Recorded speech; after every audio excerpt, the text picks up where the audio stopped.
What's the name of this podcast? Dude, I think we're just going to go with the Jack Flynn podcast. Fuck yeah. Jack Flynn podcast. Short and simple. And co-starring Zach. I've been doing some... No, we could do Jack and Zach easily. Jack and Zach. Yeah. Wink. Jacking Zach.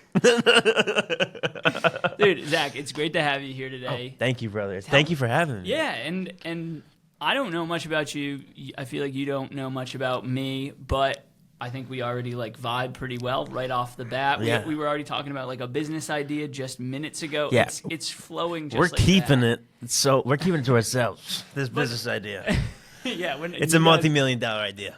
But just to bring things back and to also get anybody who's watching up to speed with who you are and what you do. I mean, your credential, one credential that I think is really impressive is your YouTube subscribers experience. I know you have been on tour doing videography for a bunch of people.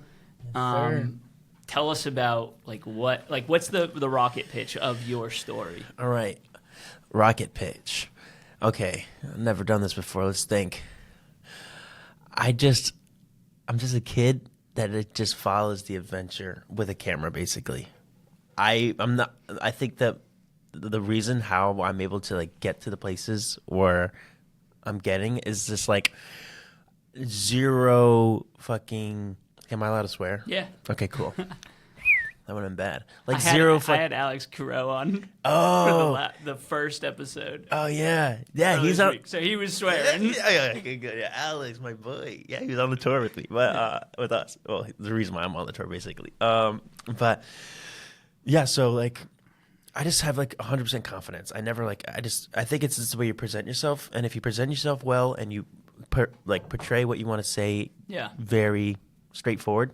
Mm-hmm. I mean, you can just get a lot. Real quick, brag a bit. What are your accolades? Oh, okay. I'm a YouTuber. I do ghost hunting videos. I've been in multiple films, and then I find demons in basements.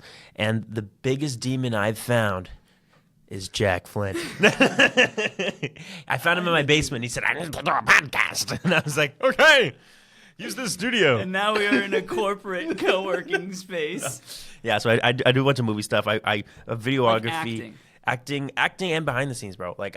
I've been in 3 Lifetime movies. Worked on 5 of them. Recently, I just worked on Remain with Jake Gyllenhaal. That's coming out this year. I just did another one with Mark Wahlberg, and I'm going to be sharing a scene with him, which I cannot wait. It's coming out on Apple TV. That's amazing. Good Burger 2, man. I got to anything that's filmed in New England area, Rhode Island, Boston. I always try to get a part of. Cool. And Good Burger 2. Yeah. I think Ed Brady is involved with that. Ed Brady, shout out Ed Brady. He's going to be on an episode that we're filming a little bit later. Very soon we'll be releasing. But what is that? Just for the audience. What is Good Burger 2? Yeah. Oh, it's have you ever been to McDonald's? Yep. Go up there, ask the cashier, give me the good burger, and they'll throw a burger right at your fucking face. It's crazy. And they say, have a good day. And you're like, wow. But there's a classic, welcome to Good Burger, home to Good Burger. It was a Nickelodeon thing. It was a huge Nickelodeon show in the 90s. It was a TV show. Yeah. And then it turned into a movie. It's a cult classic movie. A bunch of kids loved it. And freaking 30 years later, they made Good Burger 2. It's a nostalgia thing. And they filmed it in Rhode Island. They filmed it in Rhode Island. They had the whole cast here. The after party, the rap party, was at United States of America. Oh my god! And that was so much fun. That is classic. I walked in there and I was like, "This is wild." I had so many birthday parties there, back to back to back. It was so Rhode Island. Yeah. And you walk in, they had the show playing on the screen. And this, and then you see these people up here, SNL legend now, right. And then you see them roller skate. I'm like, what the fuck is going on in Rhode Island right now? This is crazy. Keenan and Kel are roller skating. Oh my god! In the United States of America. And then I never got to take a picture with them on set. So finally, I was like, it's time. Yeah. Took a selfie. Watch comes right off the wrist. We'll leave that over here. Don't forget that.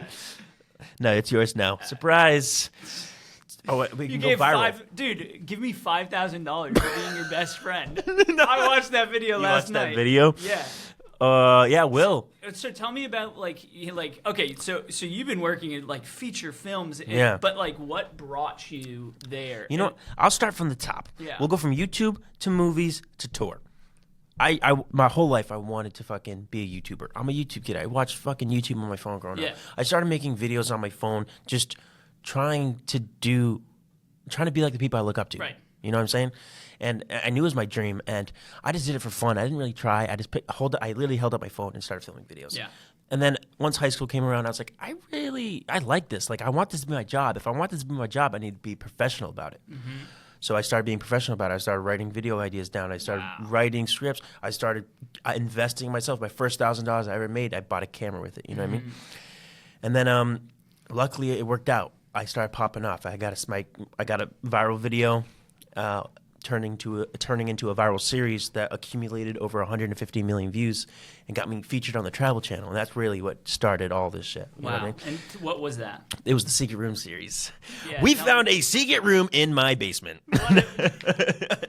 All right, for anybody who maybe hasn't seen it but should see it, what's the synopsis? Okay, so we lived in our house for at that time it was like 10 years, and this is true. You can look this up. There's a huge drug bust that happened in our house, in a secret room, when it like first was. It was a crazy story.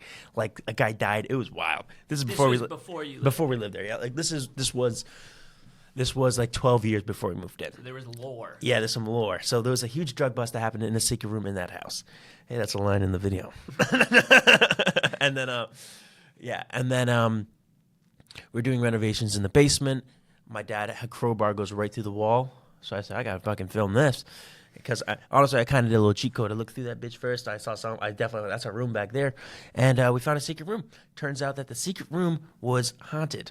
And it unleashed a bunch of fucking crazy spirits and shit. I never thought I'd be doing ghost hunting videos. Let's just say that. And we found this haunted room in my basement. And now we're doing ghost hunting videos. So that's what that catapulted you into this genre. Yeah, of ghost hunting, and I love it. People also like as a theme. People love to watch it. Dude, it's wild. Like, I watched it, and I watched like Ghost Adventures, which they actually hit me up and wanted to do an episode. I think that's the first time I'm saying this publicly. Ghost Adventures wanted to do an episode. And I got nervous, and we said no. And then they threw me on another show, which is on the Travel Channel also. Got it. But yeah, and then that was good. Okay, so you find this niche. You know what we say in the business world? You found product market fit. Well, what the fuck does that mean? like you did something that people wanted. Oh yes. And so I didn't know, and nobody knew they wanted it. That's the hardest part of doing anything is like doing the thing that people actually want. Yeah.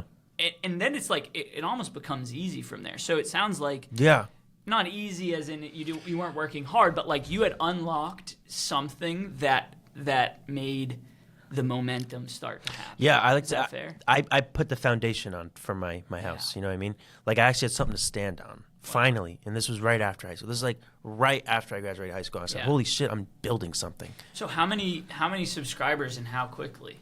So, I remember the first video went crazy viral. It was on TikTok, and I was gaining probably like 50,000 followers a day for like a week. Okay. Well, probably for like a little less than a week. TikTok. That was on TikTok. Like that one. 2020. 2021, I believe. And then now I'm at like 600K on TikTok. YouTube released YouTube Shorts. Right. But before YouTube Shorts came out, I actually just promoted my YouTube channel via my TikTok and got it to like 100,000 subscribers. Yeah. And then YouTube Shorts came out. I posted the whole Secret Room series on YouTube, which gained another like 50 million views on YouTube. And then that got me to like, I think I'm like 200-something thousand subscribers on YouTube right now.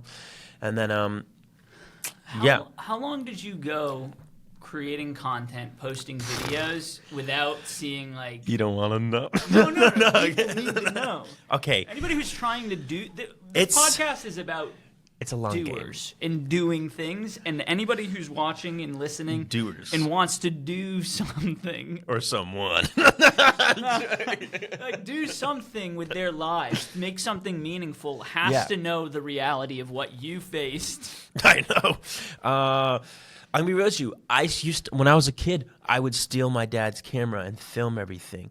And before like YouTube was a thing or YouTubers were posting on YouTube, I was grabbing my dad's camera and posting videos to like random websites like Facebook. I was posting it, and like so I was making content.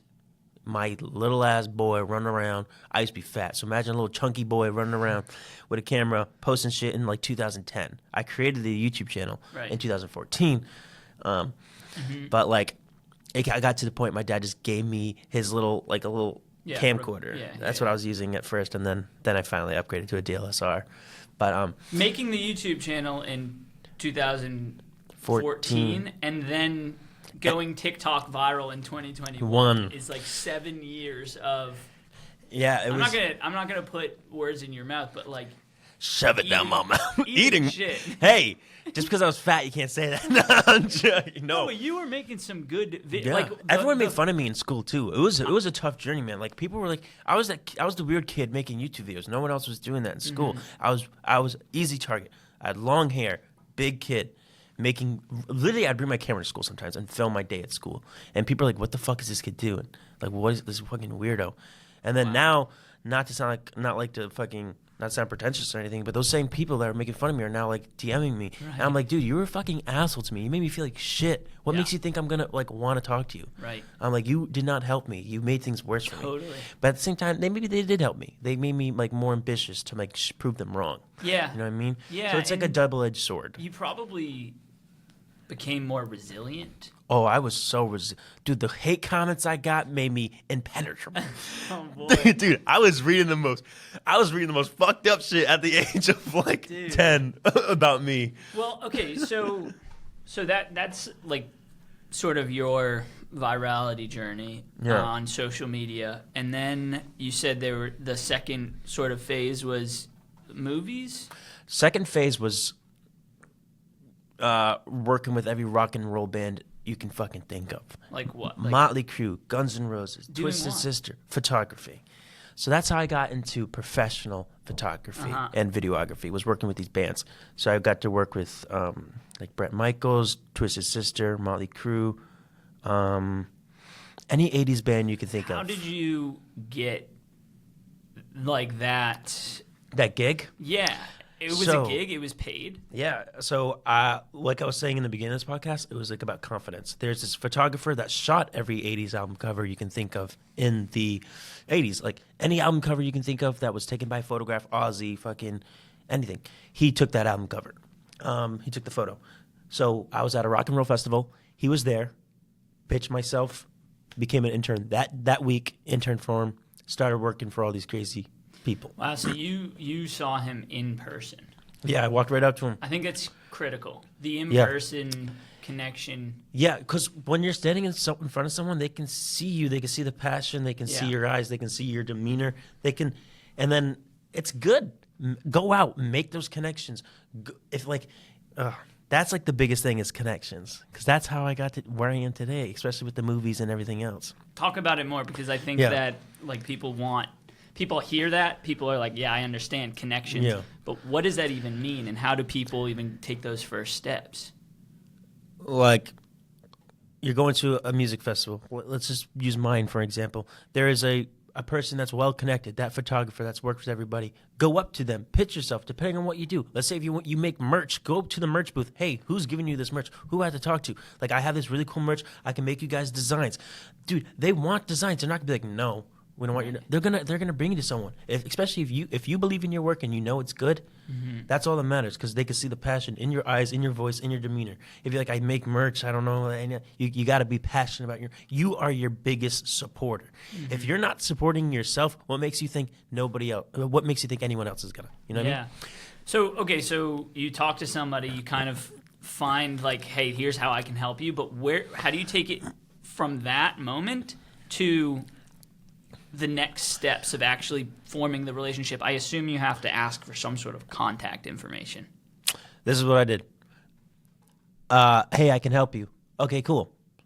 They want to see what you can do.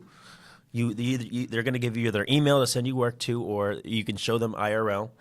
Wow, that sounded really weird. You can show them right there and then, but and show them good work.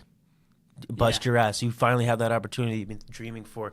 This is not the time to fucking slack. Yeah. Show them good work. That's what I did. I grabbed my camera, took some fucking crazy ass photos. I said, look at this. He said, holy shit, these are great. What the fuck? And then like, it wasn't just like take photos, show them. It was take photos, bring this to Photoshop, fix the lighting, and like at least like have all these like crazy photos. Like watch some YouTube videos to learn how to make. Oh, exactly. Oh, dude. Trust me, this is before AI fucking could touch up my photos. I'm zooming in, fucking removing like a half a freckle. I'm like, oh God, make it look good. And he loved it.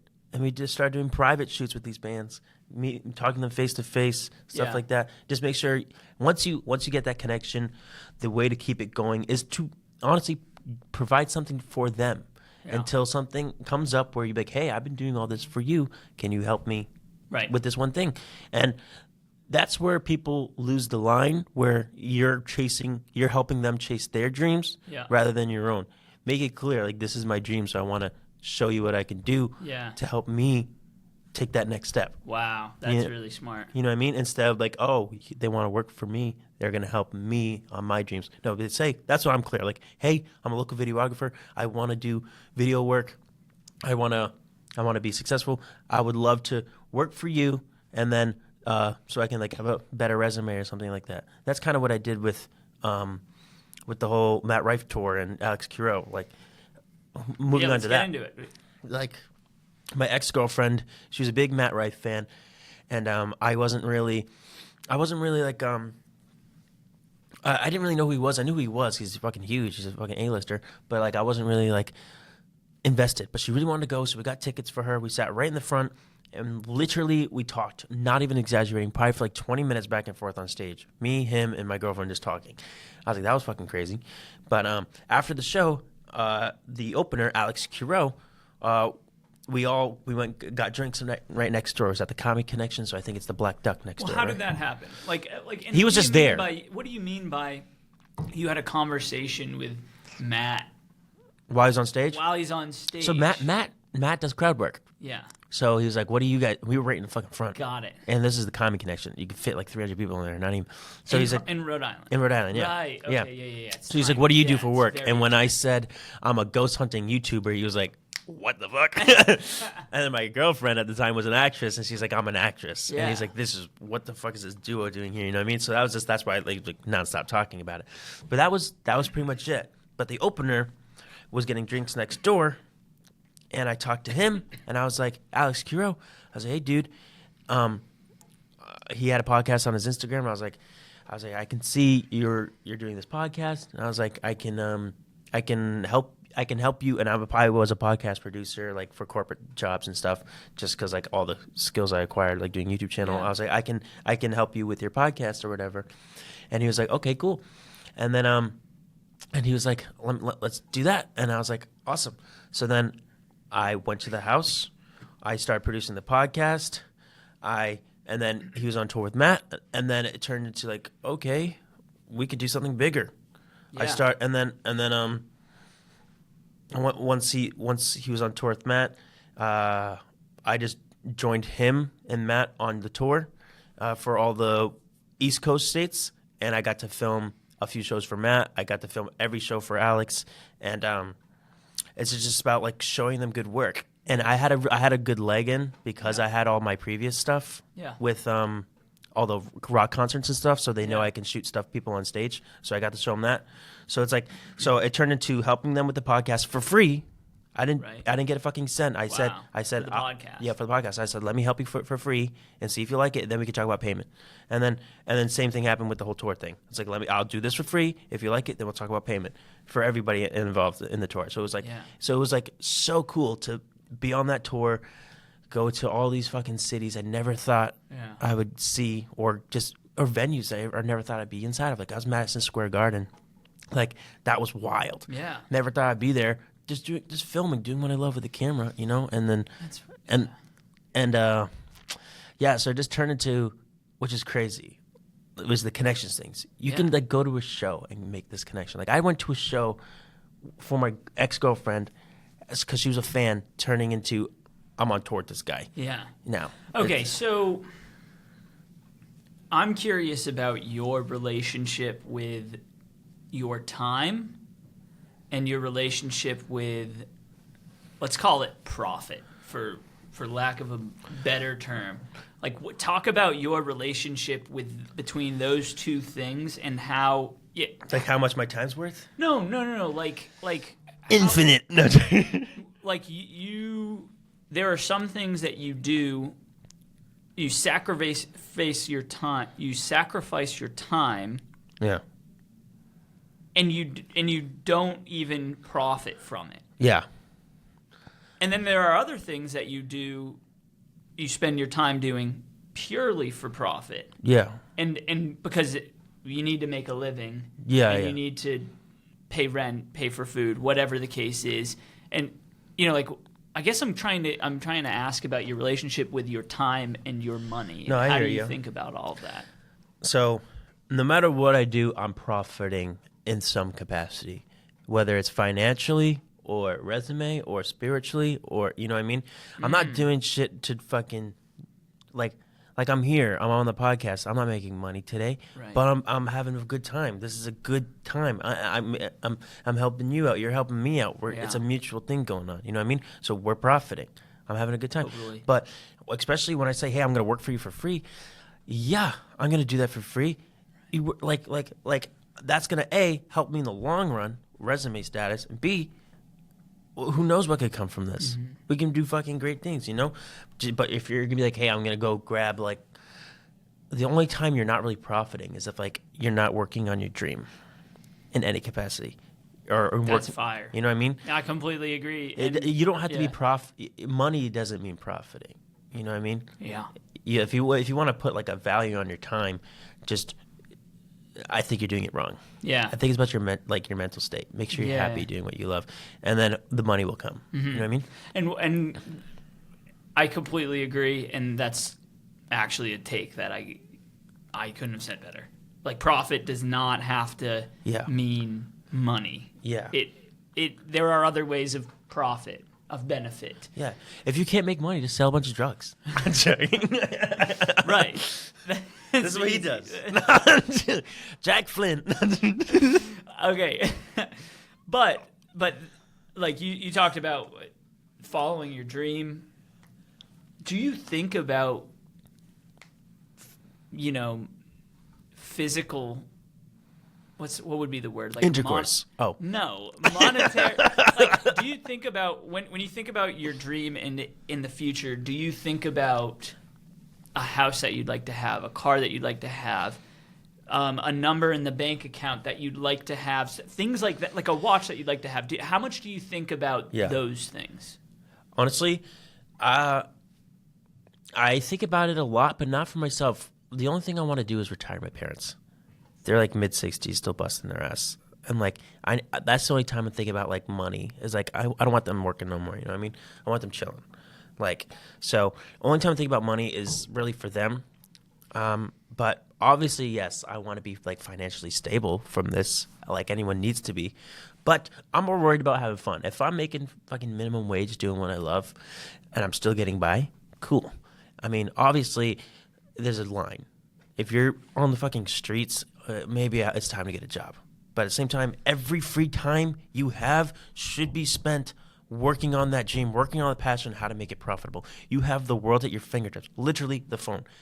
Like this weekend, I was like, I'm struggling right now. Like I was like, well, I'm not really struggling, but like I want more money so I can pay more bills. Maybe that's struggling. Anyways. I was like, fuck it. Well, I'm like, it's time to shoot some emails out. I've shot hundreds of emails out for like getting sponsorship for my next video, which is coming out. Shout out. We're going to be investigating the Salem witch trials in Salem. Watch it. Anyways, I was like, hey, we get a sponsorship. I shot out hundreds of emails. Bam. I'm locking down a $5,000 sponsorship now. I'm like, cool. We're set. And then I kind of emailed too many people, so now I got a lot of jobs coming through. But now I'm on tour with like Sebastian Bach for just 2 weeks next month from Skid Row, filming some shit like that. Wow. And then yeah, it's just about like just all the free time. Yeah, that was just free time I had. You know what I mean? Shooting emails out, and it works. If you need money with your dream, just pitch yourself. Yeah. I don't know if that's making sense, but like No, it makes yeah. perfect sense. Let's talk about the Salem video that's coming out. And when is the last time you published a video? The last time I published a video was like a year ago yesterday, which is crazy. Because I started focusing on movies, which I didn't really talk about, so we'll get into that actually. So I loved doing YouTube videos. Obviously, I popped off. It's my dream. I did it. So excited. And then I thought to myself, manifestation is kind of real. I thought to myself, I want to be on a TV show. I said, I want to be on a movie. I want to be in a movie. And then I was like, that's not feasible right now. And I said, what could be feasible is I go on a TV show. And I just thought this to myself, and I said, I know it's possible. It's going to happen. Then I got that email from the Travel Channel. Ended up on a TV show. Then I was like, holy shit. This is while I was on vacation a week later. I just fucking put it out in the universe, and the universe gave it to me. You know what I'm saying? But you had to believe it 110%. Like if there's a slice of doubt in your mind, it's not going to happen. You know what I mean? But then I was like, okay, I want to be in a movie. If I can just think about me being in a show and then they contact me, I want to do this. So I said, I want to be in a movie. A few months later, I met my girlfriend, well, my ex-girlfriend now, but I met my girlfriend, and she brought me on my first movie set. And then I started working on a bunch of movies, and I got to be in so many films now. And with that year, I was working a 9 to 5 doing social media content creation for a huge company and doing these movies. So that's where my time went, but I was really focusing on the movies. Yeah. And then I realized I love creating my own thing. So I'm going back to YouTube. I want to I love movies. I love cinema. I work for the Rhode Island International Film Festival at the moment, critiquing films, running their social media accounts. Cool. And which is so fun. Actually, we just retirement plan, made it. Congratulations to the Oscars. I should have said that. Yeah. So that was a film. Made it to the Oscars. Yeah. So that's a film we reviewed and screened, and they won our awards. And now they're going to the Oscars, which is so fun. Anyways, So I started doing that, and that's where that whole year went. I quit the 9 to 5 because I hated it. It was good money too. It was a safe job, and I was like, I can't do this 9 to 5 anymore. I'm stuck in this office.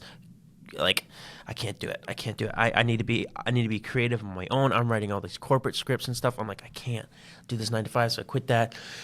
And then I'm still doing movies, and then I started doing the tour with Alex and Matt, and then now I'm like, it's back to the roots. Let's keep growing that seed. I forgot to water that plant for the past year. You know what I'm saying? Yeah. So it's time to go back to making videos, I think, and that's truly what I love, is just creating and telling stories. Yeah. I love storytelling. When are you anticipating the Salem video to next month? So what date is that?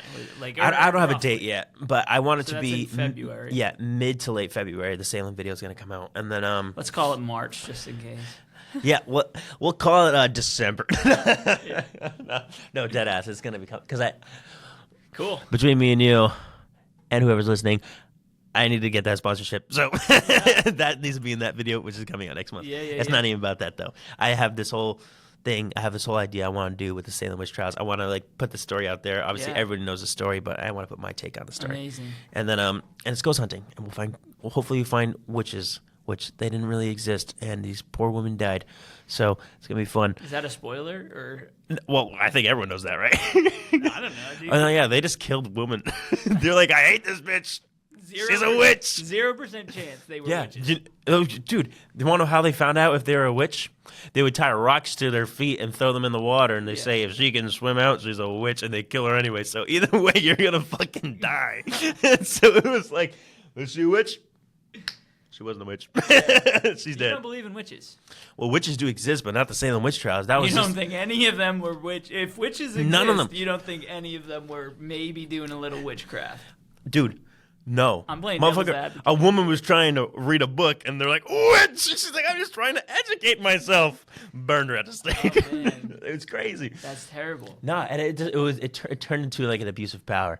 Men that didn't like these women. Right. Or it just just called him a witch, and there was no real trial. They just burned these bitches. But witchcraft. And witchcraft is real for sure. Because I remember I was traveling abroad, and I said, I'm from Massachusetts. You know, Halloween gets really popular, especially up near Salem. We had these big witch trials. You ever heard of them? And I can't remember who I was talking to or where they were from, but they were like, yeah, we've been having witch trials for a long time. Like out in Europe, they've been having witch trials for a long time. In Europe? Yeah, witches. Like next video. well, seriously, I think that like witchcraft and witchcraft. I don't know. I have no idea if it's real He's a or not. witch. But well, can witches be male? Yeah, they called bitches. No, I'm joking. Anyways, yes, that could be the next one. Yeah. Is in Europe. Europe, next video. No, I think I want to do the Conjuring House after that. Yeah, and in Connecticut. No, that's in Rhode Island. Oh my gosh, yeah. Yeah, Conjuring House, Rhode Island. Of course. And then what else could we do? There's a plane crash that's somewhere in East Greenwich. Yeah. In the middle of the woods. Nice. I want to investigate that. I just covered my mouth for that whole sentence. You're fine. You are. All right. You're giving some hints to your subscribers right now. I think they're going to be excited. Yeah. I hope so. Excited for you to release something. They've been waiting for a year. Yeah, they've been waiting. Dude, I just did a party, and my birthday party, right? Yeah. I invited everybody. The whole world was invited. I'm going to be real. I thought my fans didn't exist anymore. But people showed up. I had fans that showed up just for photos and autographs and left. And I was like, I'm letting these motherfuckers down. I'm like, holy shit. That may have also started the thinking of like, I need to start making videos again. Because these people, they haven't watched a single fucking video. Mm-hmm. They've obviously kept up with my life. They know I'm doing movies. They know I'm on this cool tour with my best friend and Matt Rife. Like, they know I'm doing that stuff. But they don't. They're there for watching my content, you know what I mean? Yeah. And I felt so bad. And I was like, I just let these motherfuckers hang for a year. I love these people. They're the reason why I'm doing what I'm doing. And I was like, I need to make more videos. So I you heard it here first. No, maybe not first. Sorry. You heard it here. Oh, wait a minute. That your camera? Yeah. For the people that are just listening, the camera, it's focused in, and when anything's in focus, it turns it red. So I thought the stuff behind us was red. But it's brown, and I just thought I was in another fucking universe for a second. I hope we're in. No, we're in focus. We'll be chilling. I can't see my face. I'm so far away. Zach, thank you so much for coming, man. No, let's keep going. Tell the people where they can find you and how they can support you.